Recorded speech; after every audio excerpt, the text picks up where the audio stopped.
касарната Илинден во Скопје денеска се одржа свеченост по повод денот на полкот за специјални операции. На 1 март 1994 година е формиран баталјонот за специјални намени, кој беше основното јадро при формирањето на одредот за специјални намени, за подосна да се трансформира во полк за специјални операции. Ова е веста за денеска, останатите содржини ги гледаме во приложение.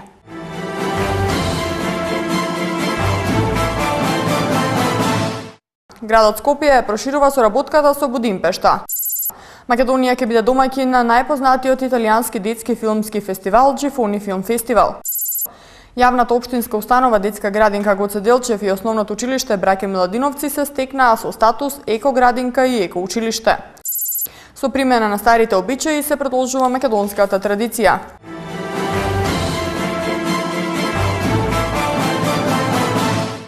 Делегација од Будимпешта денеска го посетија градот Скопје. На состанокот беше решено Будимпешта и Скопје да ја прошират соработката во реализација на повеќе проекти, кои што се од заеднички интерес во областа на културата, образованието, сообраќајот, гасификација и мали и средни предпријатија.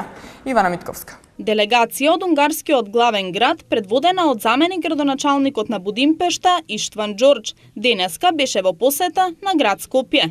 На средбата беше одлучено дека Будимпешта и Скопје ќе ја прошират соработката во реализација на повеќе проекти кои што се од заеднички интерес во областа на културата, образованието, сообраќајот, гасификацијата и во областа на малите и средни предпријатија. На состанокот произлезе и иницијатива за збратимување на повеќе скопски општини со општини од градот Будимпешта. Покрај културната соработка, постои можност и за соработка во други области, како областите за стопанисување со водни ресурси и прочистување на водите, зашто делегацијата од Будимпешта предложи конкретни проекти, како и за стопанисување со отпадот. Јас пак изјавив дека верувам дека во повеќето од напоменатите теми Будимпешта може да биде навистина содржаен и соодветен партнер за соработка. Но и во другите области кои што беа напоменати, спремни сме да продолжиме разговорите и да инициираме една заедничка плодна соработка и сметаме дека размената на искуствата ќе биде обострана. Според заменик градоначалникот на Будимпешта Иштван Џорџ, културата има еден универзален светски јазик и токму таа е најлесниот и најбрз чекор за зацврстување на соработката. На средбата присуствуваа и господин Патрик Барош од дирекцијата за меѓународни односи на град Будимпешта, Ласло Тамаш, член на економската комисија, како и доктор Јожев Бенце, амбасадор на Унгарија во Република Македонија. Во втората половина од годинава Македонија ќе биде домаќин на најпознатиот италијански детски филмски фестивал Джифони Филм Фестивал. Македонија се очекува да ја посетат околу 50 луѓе на возраст од 12 до 18 години, од 7 држави кои ќе проследат 15 на проекции на европски филмови. Андријана Димитриевска. Познатиот италијански филмски фестивал Джифони Филм Фестивал ќе се види и во Македонија. Се очекува при крајот на септември Македонија да ја посетат над 50 млади луѓе на возраст од 12 до 18 години од 7 држави кои ќе проследат 15 проекции на европски филм и во текот на престојот ќе учествуваат во дебати и работилници кои ќе ја поттикнуваат нивната креативност и иновативност. Во текот на мај ќе се одржи ден на Джифони на кој јавноста ќе се информира за овој настан, а во јули македонската делегација ќе престојува во Италија. Фестивалот во Македонија го поддржува Министерството за култура и град Скопје, но по иницијатива на италијанската амбасада. По повод фестивалот денеска се одржа и пресконференција на која министерката за култура добро го оцени фестивалот и истакна дека со овој фестивал и македонската култура ќе има придобивки. Сакала да го споделам со вас моето големо задоволство што Република Македонија оваа година ќе биде домаќин и на големиот филмски фестивал Джифони, кој има исклучителна улога во развојот и афирмацијата на светската кинематографија наменета токму за најмладите. Реализацијата на овој филмски фестивал во Република Македонија оваа година ќе има многу придобивки, пред се за нашите млади граѓани, во подигнување на свеста за филмската уметност, но и во моделирањето на нивната перцепција воопшто и за културата и за уметноста.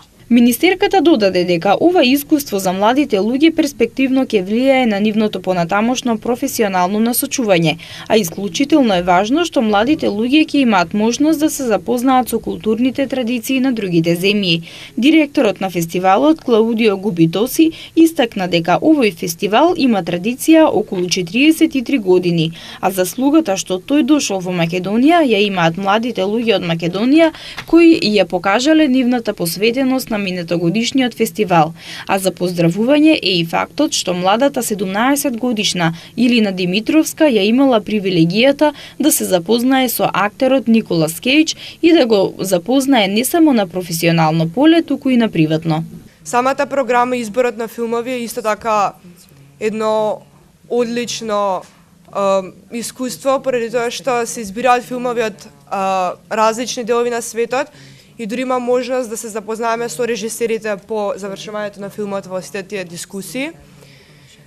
И нормално запознавањето со актери од Италија и од многу други земји од светот. Оваа година меѓу останатите беше Николас Кейдж, каде што имав една голема чест да бидам на приватна средба со него, каде што може да му поставам прашања од блиску и да можам да го запознам всушност не само како што го гледаме на филмската сцена, туку и во приватниот живот. Инаку фестивалот е бренд на италијанската култура поради квалитетната селекција на филмови и гости, но и поради социјалниот и едукативниот карактер. Секоја година над 50 земји испраќаат своји делегации на фестивалот. Во детската градинка Пролет во Карпош се одржа конференција на тема проектно работење и вмрежување на воспитно-образовните установи. На трибината се зборуваше за состојбите и перспективите во детските градинки на територија на општина Карпош. Секој учесник на конференцијата со кратко резиме го презентираше својот интерен проект.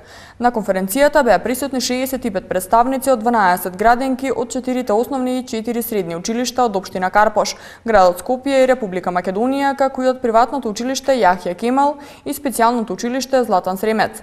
На тематската дебата беа презентирани проектите, пошто се разви дискусија кои се целите, придобивките и задачите на истите. Со статусот еко градинка и еко училиште со кои се стекнаа детската градинка Гоце Делчев и основното училиште Браќа Миладиновци од општина Илинден, им се овозможува да аплицираат за финансиска поддршка со своји еко проекти. Ова е дел од програмата Интеграција на еколошката едукација во македонскиот образовен систем. Детската градинка Гоце Делчев и основното училиште Браќа Миладиновци од општина Илинден се здобија со наградата Зелено знаме и се стекнаа со статусот еко градинка и еко училиште на интернационално ниво. Наградата им беше доделена на еко самитот во Охрид, кој е во организација на Сдруженијето за едукација, комуникација и консалтинг ОХО, а во соработка со Министерството за образование и наука во рамки на програмата Интеграција на еколошката едукација во македонскиот образовен систем. Со зелените знамења и статусот еко градинка и еко училиште со кој се стекнаа градинката Гоце Делчев и училиштето Браќа Миладиновци, по извршената евалуација на реализираните активности, тие сега имаат право да аплицираат за финансиска поддршка со своји еко проекти. Програмата Интеграција на еколошката едукација во македонскиот образовен систем, која спроведува Министерството за образование и наука и ОХО, градинката Гоце Делчев и основното училиште Браќа Миладиновци ја имплементираа во својата програма за работа и изминатиот период работеа на спроведување на низа еколошки активности во поглед на заштита на електрична енергија, заштита на вода, разубавување на дворот и така натаму. Во градинката и училиштето реализиране проектот енергетска ефикасност во јавните општински установи, во сферата на образованието и детската заштита преку инсталирање централен систем за грејење и ладење со геотермални топлински пумпи, каде што е применет принципот на енергетски ефикасен систем за грејење и ладење со користење обновливи извори на енергија. Оние граѓани во Скопје што се снабдуваат со парно грејење од Балкан Енерджи Груп од денеска ќе плаќаат за 14,24% поевтини цени за грејење, а за 13,45% оние што се греат преку топланата Скопје Север. Регулаторната комисија за енергетика одлуката за намалување на цената ја донесе на последната седница, а се должи на пониската цена на природниот газ кој учествува со 70% во производството на топлинската енергија, а останатите 30% отпаѓаат на мазут. Регулаторот според новиот правилник цената на топлинската енергија може да ја менува на месечно ниво во интервал од плюс минус 5%. Досега тоа се правеше 2 пати годишно, во декември и во јуни. Денеска се подаруваат мартинки, најчесто бабите им ги подаруваат на внуците. Ова е стар македонски обичај. Мартинките се изработуваат во црвена и бела боја, боите на македонската народна носија. Прилог на Елизабета Дамјановска. Живееме во модерно време. Исто тоа понекогаш забораваме да се потсетиме на старите македонски обичаи, кои силно говорат за македонската традиција и култура. Еден од македонските обичаи е на 1 март да се подари мартинка, која се смета за знак на пролетта. Се прави со две бои, црвена и бела. Црвената боја ја символизира крвта и љубовта, а белата асоцира на чистота и искреност. Но ова се воедно и боите на македонската народна носија, што е само уште еден показател за корените на овој стар македонски обичај. Мартинките најчесто бабите им ги подаруваат на своите внуци. Мартинката се носи на левата рака или закачена на облегата, се додека расцвета првото дрво, или пак според некои верувања, додека не ја видите првата ластовичка или првиот штрк. Потоа се закачува на дрво со желби за здравје за себе и за добро здравје на своите најблиски.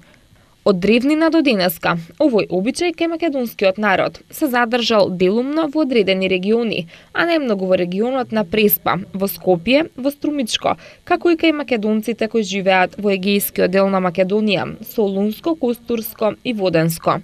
Мартинки денеска добија и сите вработени во службите на град Скопје, а им ги подаруваа најмладите членови на Сдруженијето Ксантика. Во македонската митологија, Ксантија била божица на цвеќињата, во која бил влюбен богот Македон. Кога злите сили ја претвориле во цвет, тој секоја пролет ја барал саканата низ ливадите и полињата и во цветните градини. Во чест на оваа необична и несрекна љубов, македонците првиот пролетен месец го нарекле Ксант. Доколку се уште се немате одлучено каде да го поминете вашето слободно време, вечерва МТМ ве препорачува дел од културно-забавните случувања во Скопје. Во Македонската опера и балет вечерва од 20 часот се изведува премиерата на операта Атила од Джузепе Верди. Со оваа премиера се одбележуваат 200 години од роѓањето на композиторот. Представата Ни ваму ни таму од Бојан Трифуновски се изведува вечерва во Македонскиот народен театар од 20 часот. Вечерва во Музеот на современа уметност се презентира монографијата и ретроспективната изложба на уметникот Александар Ацо Станковски. На репертоарот на Кино Рамстор од денеска се прикажуваат два нови филма, Во добро и во зло, кој доби Оскар за главна женска улога и Искршен град, во термини од 20 часот и 10 минути и 22 часот и 20 минути. Од 21:30 во МКЦ имате можност да уживате во концертот на групата Бернайс. Еве што ќе гледате понатаму во вестите. Спорт. Пораз за Мекеле, па победа за Антич во деветото коло од топ 16 фазата во кошаркарската Евролига. Актуел. Стивен Спилберг дел од жирито на филмскиот фестивал во Кан. Пораз за Мекеле, па победа за Антич во деветото коло од топ 16 фазата во кошаркарската Евролига. Веднаш по рекламите Томислав Атанасовски ќе ви информира и за останатите спортски случувања.